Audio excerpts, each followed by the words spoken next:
La historia de la península ibérica es en realidad la historia de cómo grandes civilizaciones chocaron, convivieron y se fueron transformando las unas a las otras. Es un relato de 1000 años que acabó forjando reinos, culturas y, al final, un legado que llega hasta nuestros días. Esa es, digamos, la gran pregunta, ¿no? Y para intentar responderla, pues hay que viajar en el tiempo, a un momento muy concreto, justo cuando un imperio gigantesco caía y nuevos poderes luchaban por ocupar su lugar. Cuando el Imperio Romano se desmorona, la península se queda, hecha un caos. Y de ese caos surgen los visigodos, un pueblo germánico con una idea muy ambiciosa: unificar todo el territorio bajo un único poder. Bueno, pues vamos a meternos de lleno en esto. Los visigodos tenían por delante un reto que era sencillamente gigantesco: crear un estado unificado a partir de los restos del poder romano y de todas las poblaciones hispano-romanas que ya vivían aquí. Y ojo, que durante un tiempo lo lograron. Consiguieron dos cosas que eran fundamentales. Primero, la unificación religiosa, cuando el rey recadero se convierte al catolicismo, que era la religión de la mayoría de la población. Y segundo, la unificación legal, con un código de leyes para todos, el famoso Liber Iudiciorum. Parecía que la base de un reino sólido ya estaba puesta. Pero tenían un punto débil, uno muy importante. Su talón de Aquiles era la propia corona. A diferencia de otras monarquías, aquí el rey no heredaba el trono, sino que lo elegían los nobles. Y claro, ¿qué pasa con esto? Pues que el resultado era un caos: conspiraciones, luchas de poder, guerras civiles una detrás de otra.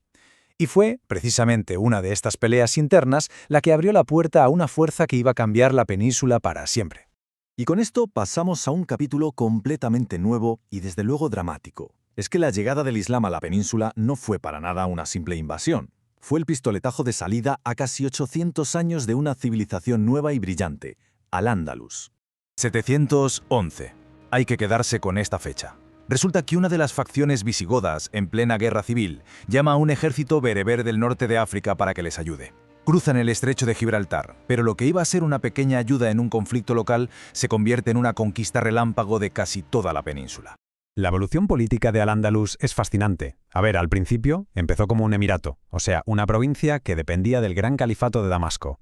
Luego se independizó y alcanzó su momento de máximo esplendor como el califato de Córdoba, que era un auténtico faro de cultura en una Europa bastante oscura.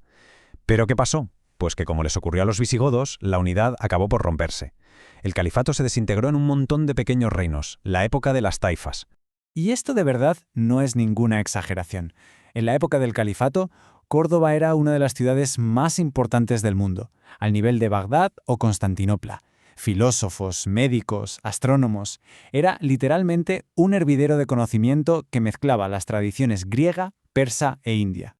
Es que el contraste es brutal, ¿verdad? Por un lado, vemos ese sueño visigodo de una península unificada. Y por otro, la realidad, la península musulmana hecha pedazos, dividida en un montón de reinos taifa. Y claro, esta fragmentación, esta debilidad, fue la oportunidad de oro para los reinos cristianos que estaban surgiendo en el norte. A ver, ¿qué eran estas taifas? Pues eran reinos muy ricos culturalmente, pero militarmente bastante flojos. Se peleaban entre ellos constantemente. Y aquí viene lo paradójico. Muchas veces pagaban una fortuna en oro, las famosas parias, a los reinos cristianos. ¿Para qué? Para que los defendieran de otras taifas musulmanas. O sea, con ese mismo oro, los cristianos financiaban su propia expansión, un negocio redondo para ellos. Claro, esto nos lleva directamente al siguiente capítulo.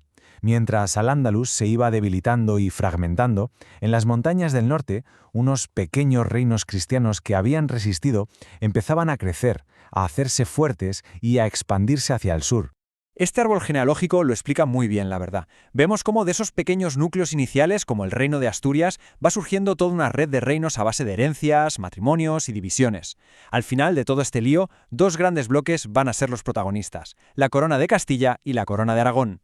A todo este larguísimo proceso se le ha llamado tradicionalmente la Reconquista. Pero, ojo, es clave entender que esto no fue una guerra sin parar de 800 años, ni mucho menos. Fue un proceso lentísimo, con épocas de paz, con alianzas entre reyes cristianos y musulmanes, de todo un poco. Y claro, conquistar no era suficiente, lo difícil era poblar esas nuevas tierras. Y aquí llegamos a un punto fundamental.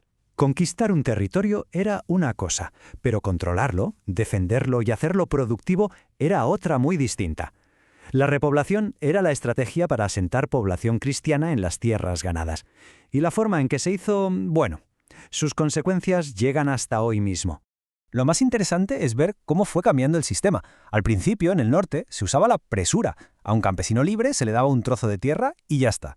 Más adelante, para atraer gente a las ciudades de la frontera, se les daban fueros, o sea, privilegios y leyes especiales. Pero en la fase final, en el sur, el sistema fue otro, los repartimientos. Se entregaban extensiones de tierra gigantescas a los nobles y a las órdenes militares que habían ayudado en la conquista.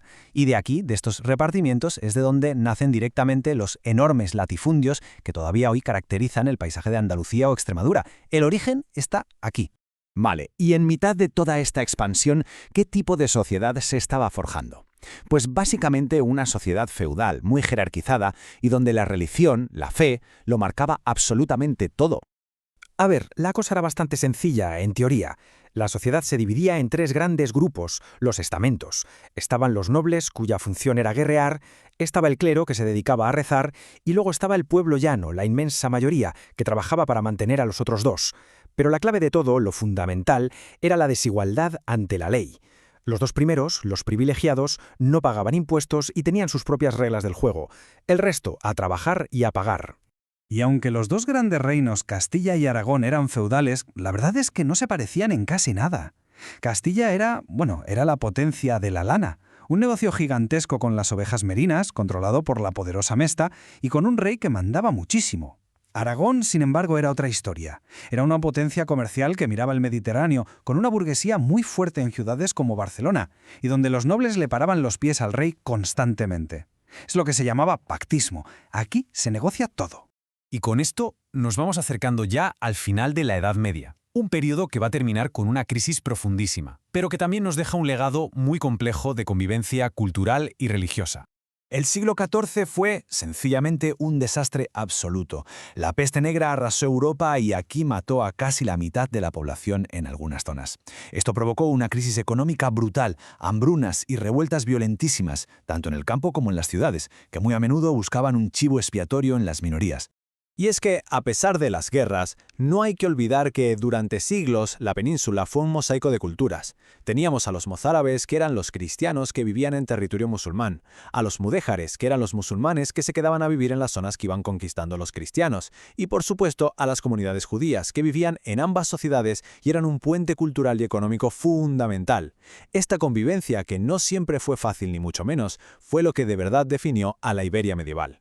Así que la pregunta final queda en el aire, ¿no? Si pensamos en la estructura de la propiedad de la tierra, en la diversidad cultural que todavía existe, o incluso en ciertas tensiones políticas, es increíble ver cómo muchos de los rasgos que definen la península hoy en día tienen sus raíces precisamente en este largo y fascinante milenio en el que todo se estaba forjando.